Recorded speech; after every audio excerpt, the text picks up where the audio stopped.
એક ગામમાં સોનુ નામનો હલવાઈ રહેતો હતો. તેઓ ખૂબ જ સારી અને સ્વાદિષ્ટ મીઠાઈઓ બનાવવા માટે જાણીતા હતા. આ કારણે તેની દુકાન આખા ગામમાં પ્રખ્યાત હતી. આખું ગામ તેની દુકાનમાંથી મીઠાઈ ખરીદતું. તે અને તેની પત્ની સાથે મળીને શુદ્ધ દેશી ઘીમાં મીઠાઈ બનાવતા હતા. આમાંથી બનેલી મીઠાઈઓ ખૂબ જ સારી અને સ્વાદિષ્ટ હતી. દરરોજ સાંજ સુધીમાં તેની બધી મીઠાઈઓ વેચાઈ જતી અને તેને સારો એવો નફો થતો. જેમ જેમ મીઠાઈની આવક વધવા લાગી, સોનુને વધુ પૈસા કમાવવાનો લોભ લાગવા લાગ્યો. તેના લોભને લીધે તેણે એક વિચાર કર્યો. તે શહેરમાં ગયો અને ત્યાંથી ચુંબકના 1-2 ટુકડા લાવ્યો. તેણે તે ટુકડો તેના ત્રાજવા હેઠળ મૂક્યો. આ પછી એક નવો ગ્રાહક આવ્યો, જેણે સોનુ પાસેથી 1 કિલો જલેબી ખરીદી. આ વખતે ત્રાજવામાં મેગ્નેટ લગાવવાને કારણે સોનુને વધુ નફો થયો. તેણે તેની પત્નીને તેની યુક્તિ વિશે પણ જણાવ્યું, પરંતુ તેની પત્નીને સોનુની આ યુક્તિ પસંદ ન આવી. તેણે સોનુને સમજાવ્યું કે તેણે તેના ગ્રાહકો સાથે આવી છેતરપિંડી ન કરવી જોઈએ. પરંતુ સોનુએ તેની પત્નીનું બિલકુલ સાંભળ્યું નહીં. તેણે દરરોજ ત્રાજવા નીચે ચુંબક મૂકીને તેના ગ્રાહકો સાથે છેતરપિંડી કરવાનું શરૂ કર્યું. આ કારણે તેનો નફો અનેક ગણો વધી ગયો. આનાથી સોનુ ખૂબ ખુશ થઈ ગયો. એક દિવસ સોનુની દુકાને રોની નામનો નવો છોકરો આવ્યો. તેણે સોનુ પાસેથી 2 કિલો જલેબી ખરીદી હતી. સોનુએ તેને પણ ચુંબક સાથે ફિટ કરેલા સ્કેલ વડે તોલ્યું અને જલેબી આપી. રોનીએ જલેબી ઉપાડતા જ તેને સમજાયું કે જલેબીનું વજન 2 કિલોથી ઓછું છે. પોતાની શંકા દૂર કરવા તેણે સોનુને ફરીથી જલેબી તોલવા કહ્યું. રોનીની વાત સાંભળીને સોનુ ચીડાઈ ગયો. તેણે કહ્યું, મારી પાસે એટલો ફાજલ સમય નથી કે હું તારી જલેબીનું વારંવાર વજન કરતો રહી શકું. આટલું કહીને તેણે રોનીને ત્યાંથી જવાનું કહ્યું. મીઠાઈ વેચનાર સોનુની વાત સાંભળીને રોની જલેબી લઈને ત્યાંથી ચાલ્યો ગયો. તે બીજી દુકાને ગયો અને ત્યાં બેઠેલા મીઠાઈ વેચનારને તેની જલેબી તોલવાનું કહ્યું. જ્યારે અન્ય એક દુકાનદારે જલેબીનું વજન કર્યું તો તે માત્ર 1.5 કિલો જ નીકળ્યું.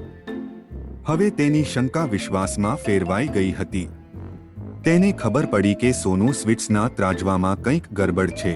હવે ત્રાજવાની સમસ્યાને બધાની સામે લાવવા માટે તેણે પોતે એક સ્કેલ ખરીદ્યું અને તે લીધું અને સોનુની મીઠાઈની દુકાન પાસે રાખ્યું. પછી રોનીએ તેના ગામના તમામ લોકોને ત્યાં ભેગા કરવાનું શરૂ કર્યું. લોકોની ભીડ વધતા જ તેણે ગામના લોકોને કહ્યું કે આજે હું તમને બધાને જાદુ બતાવીશ. આ જાદુ જોવા માટે તમારે આ સ્કેલ પર સોનુ સ્વીટ્સના વિક્રેતા પાસેથી ખરીદેલ સામાનનું વજન કરવું પડશે. પછી તમે લોકો જોશો કે સોનુ સ્વીટ્સ વેચનારના ત્રાજવામાં કેવી રીતે વજનવાળી મીઠાઈઓ આ બીજા સ્કેલમાં આપોઆપ ઓછી થઈ જાય છે. થોડા સમય પછી 1-2 લોકો મીઠાઈ લઈને રોની પાસે આવ્યા અને તેણે પણ એવું જ કર્યું. આ પછી સોનુની દુકાનમાંથી મીઠાઈઓ ખરીદનાર દરેક વ્યક્તિએ રોનીના સ્કેલ પર તેનું વજન કર્યું અને જાણવા મળ્યું કે દરેકની મીઠાઈ 250 ગ્રામથી અડધા કિલો જેટલી ઓછી હતી. આ બધું જોઈને લોકો એકદમ આશ્ચર્યચકિત થઈ ગયા. પોતાની દુકાન પાસે આ બધું થતું જોઈને સોનુએ રોની સાથે ઝઘડો શરૂ કર્યો. તેણે લોકોને કહ્યું કે રોની આ બધું બનાવટી કરી રહ્યો છે. પોતાની વાત સાચી સાબિત કરવા માટે રોની સીધા સોનુને મીઠાઈ વેચનારનું સ્કેલ લાવ્યો અને સ્કેલ સાથે જોડાયેલ મેગ્નેટ કાઢીને બધાને બતાવવા લાગ્યો. આ જોઈને ગામલોકો ખૂબ ગુસ્સે થઈ ગયા. બધાએ મળીને તે લોભી મીઠાઈ વેચનારને ખૂબ જ સખત માર્યો.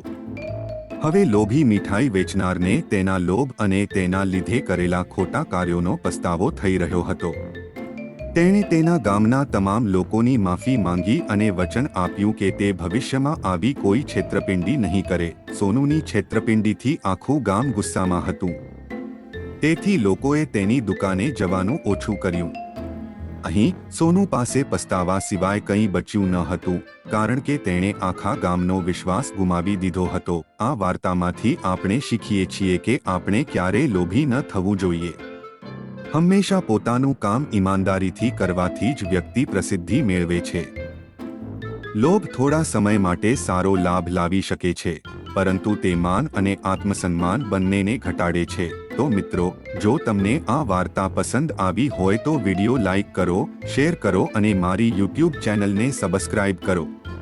અને તમને આ વાર્તા કેવી લાગી તે અમને કોમેન્ટ કરીને જણાવો. અને જો તમે પણ આ ચેનલ પર તમારી વાર્તા કહેવા માંગતા હોવ તો કોમેન્ટ કરો. હું આ ચેનલ પર તમારી વાર્તા કહીશ. તમને આગામી વિડીયોમાં મળીશું.